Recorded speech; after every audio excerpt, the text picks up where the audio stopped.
¿Qué pasaría si te dijera que el estado de Estados Unidos más cercano a África no es Florida, sino uno ubicado en el extremo norte? O que a pesar de tener una quinta parte del tamaño de California, este estado en realidad tiene más costa. Bienvenido a Maine, un lugar que muchos ven solo como destino de vacaciones de langostas y faros, pero que en realidad es una anomalía geográfica de mareas extremas, grandes bosques y fronteras aisladas. Aquí tienes 15 increíbles datos geográficos que quizá no sabías sobre Maine.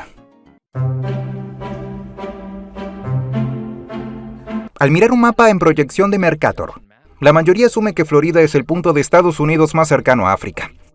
Sin embargo, por la curvatura de la Tierra y la ruta de Gran Círculo, el punto más oriental de Estados Unidos, Quoddy Head, en Lübeck, Maine, tiene en realidad ese título. La distancia desde Quoddy Head hasta el Bedusa, en Marruecos, es de unos 5.075 kilómetros. En comparación, el punto más cercano de Florida a África está casi 1.600 kilómetros más lejos.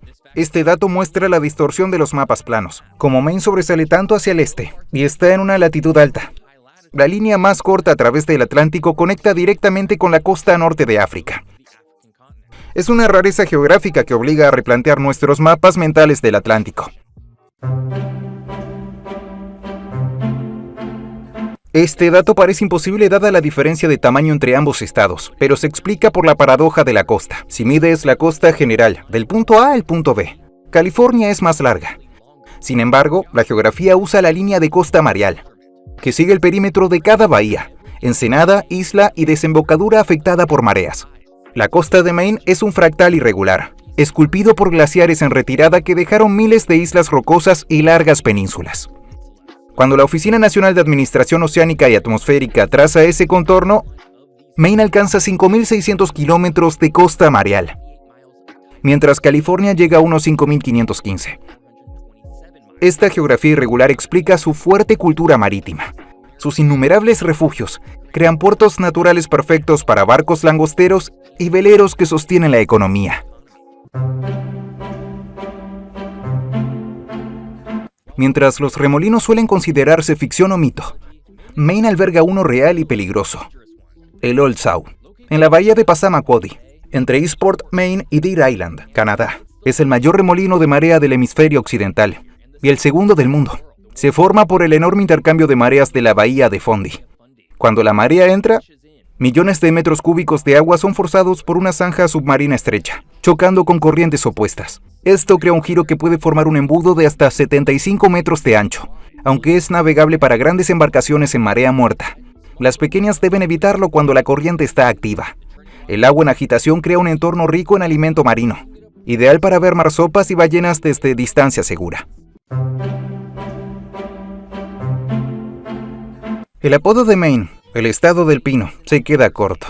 Es el líder indiscutido en cobertura forestal en Estados Unidos. Aproximadamente el 89% del estado está cubierto de bosques, una cifra que incluso ha aumentado en el último siglo tras el abandono de tierras agrícolas. Para ponerlo en contexto, New Hampshire ocupa el segundo lugar con cerca del 81%, y los estados boscosos del noroeste del Pacífico ni se acercan a ese porcentaje. Este dosel está compuesto principalmente por abetos, píceas y el icónico pino blanco. Históricamente, estos bosques proporcionaron mástiles para la Marina Británica. Hoy sostienen una gran industria maderera y papelera.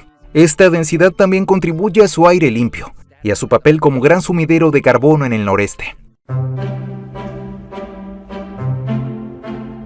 Escondido en la localidad costera de Freeport, se encuentra una de las atracciones más irónicas de Maine, el desierto de Maine. A pesar del nombre, no es un desierto real. Recibe mucha precipitación, pero lo parece. Es una extensión de 16 hectáreas de limo glaciar, un material fino similar a la arena dejado por glaciares hace 10.000 años. Durante años, este limo estuvo cubierto por una capa de suelo fértil. Sin embargo, en el siglo XIX, la familia Thorold explotó la tierra con pastoreo de ovejas y cultivo de patatas. Esta mala gestión provocó la erosión del suelo, dejando al descubierto el limo glaciar. Una vez expuesto, comenzó a desplazarse como dunas, cubriendo edificios y árboles.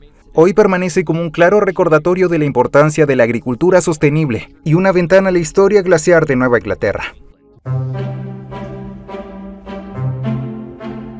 La historia de Nueva Inglaterra suele centrarse en los peregrinos que llegaron a Massachusetts en 1620, pero los franceses estaban en Maine mucho antes. En 1604, una expedición liderada por Pierre Dugas, Sieur de Monts y el cartógrafo Samuel de Champlain se estableció en la isla Saint Croix, en el río que hoy separa Maine de Nuevo Brunswick. Construyeron un asentamiento e intentaron pasar allí el invierno. Lamentablemente, el lugar tenía fallos geográficos. La isla carecía de agua dulce y leña, y quedaba aislada del continente por el hielo del río. Casi la mitad de los colonos murieron de escorbuto. Los supervivientes desmontaron el asentamiento y se trasladaron a Port Royal, al otro lado de la bahía de Fundy. Si la geografía de Saint Croix hubiera sido más favorable, Nueva Inglaterra podría haber sido Nueva Francia. El oeste de Estados Unidos es famoso por parques nacionales, como Yellowstone y Yosemite, pero la costa este no tenía un paisaje protegido similar hasta que Maine intervino. Establecido en 1919, originalmente como Parque Nacional Lafayette, Acadia fue el primer parque nacional al este del río Mississippi. A diferencia de los parques del oeste, creados a partir de grandes extensiones de tierra, la geografía de Acadia se preservó mediante filantropía privada. Veraneantes adinerados como George Vidor y John D. Rockefeller Jr. compraron parcelas de Mount Desert Island, una por una para salvarlas de la tala y el desarrollo. Finalmente donaron este mosaico de picos graníticos y costa al gobierno federal. Hoy sigue siendo uno de los parques nacionales más pequeños, pero también de los más visitados, conocido por su mezcla única de montaña y océano. La forma de Maine en el mapa existe desde la época colonial, pero su existencia política como estado es resultado de una crisis nacional. Hasta 1820, Maine era en realidad un distrito de Massachusetts, separado geográficamente de la capital en Boston por el estado de New Hampshire. Maine obtuvo su independencia y condición de estado gracias al Compromiso de Missouri, de 1820. En ese momento, Estados Unidos estaba profundamente dividido por la esclavitud. Para mantener el equilibrio en el Senado, el Congreso aceptó admitir a Missouri como estado esclavista solo si Maine ingresaba como estado libre. La condición de estado de Maine está directamente ligada al preludio de la Guerra Civil. Su geografía se utilizó para mantener temporalmente la paz en un país dividido. La geografía es destino, y el destino de Maine se escribió en sus ríos y bosques. En 1623, el primer aserradero impulsado por agua en América se estableció en York, Maine. Fue un avance clave para las colonias, que hasta entonces dependían del arduo cerrado manual. Maine era ideal para la industria. Tenía un suministro casi inagotable de pino blanco, perfecto para madera, y una costa atravesada por ríos rápidos que movían las sierras y transportaban los troncos al océano. Esta adopción temprana marcó el rumbo de su economía durante los siguientes 300 años. Los leñadores de Bangor y las conducciones de troncos en los ríos provienen de ese primer aserradero en York, consolidando la madera como base del estado. En 1838, la geografía del norte de Maine provocó un incidente internacional. La frontera entre Estados Unidos y Norteamérica británica nunca se había definido claramente tras la Guerra de Independencia. Cuando intereses madereros de ambos lados comenzaron a explotar los mismos bosques en el valle del río Aroostook, las tensiones aumentaron. Se movilizaron milicias y el Congreso autorizó 50,000 soldados para lo que se conoció como la Guerra de Aroostook, o la Guerra del Cerdo y los Frijoles, por la dieta de los leñadores. Afortunadamente, no hubo combate. El conflicto se resolvió con el Tratado Webster-Ashburton de 1842. Que fijó la frontera norte actual. Fue una guerra por geografía y recursos que terminó con una firma y no con armas, asegurando los bosques de Maine. Maine tiene una distinción lingüística única en la geografía de Estados Unidos. Es el único nombre de estado con una sola sílaba, aunque Utah, Iowa, Ohio y Texas son nombres cortos. Todos tienen al menos 2 sílabas. El origen del nombre sigue siendo debatido por historiadores. Algunos creen que proviene de la provincia francesa de Maine, ya que los franceses fueron los primeros europeos en la zona. Otros sostienen que era un término náutico usado por marineros ingleses para diferenciar el continente de las miles de islas frente a la costa. Ir hacia el Maine. Independientemente de su origen, su nombre breve refleja el carácter del estado, claro, directo y sin rodeos. Maine es geográficamente introvertido. Es el único estado contiguo de Estados Unidos que limita con un solo estado, New Hampshire. Todos los demás estados de los 48 continentales limitan con al menos 2 vecinos. Incluso Florida limita con Georgia y Alabama. Este aislamiento se refuerza porque Maine está rodeado por 3 lados por entidades externas: el Océano Atlántico al este y sur, y las provincias canadienses de Quebec y Nuevo Brunswick al norte y al noroeste. Esto crea un efecto de callejón sin salida en la red vial estadounidense. No cruzas Maine para llegar al otro estado, vas a Maine para estar en Maine. Este aislamiento ha ayudado a conservar su cultura y dialecto, manteniéndolo un poco al margen de la homogeneización de estados más centrales. Mientras la costa de Maine está llena de pueblos turísticos, el interior es un mundo distinto. El cuadrante noroeste del estado, llamado North Maine Good, es la mayor área deshabitada al este del río Mississippi.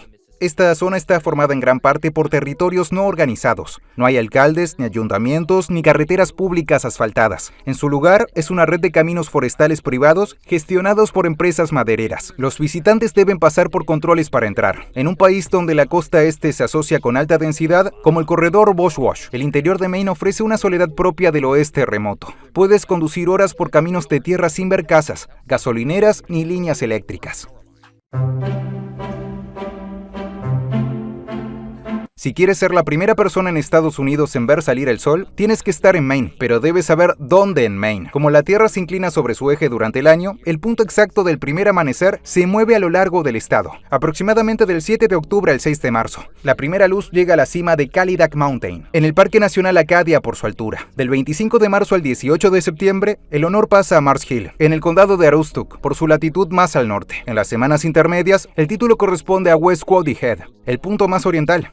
Este título genera orgullo local y turismo, con cientos de personas subiendo al Cadillac Mountain en la oscuridad para ver esos primeros rayos.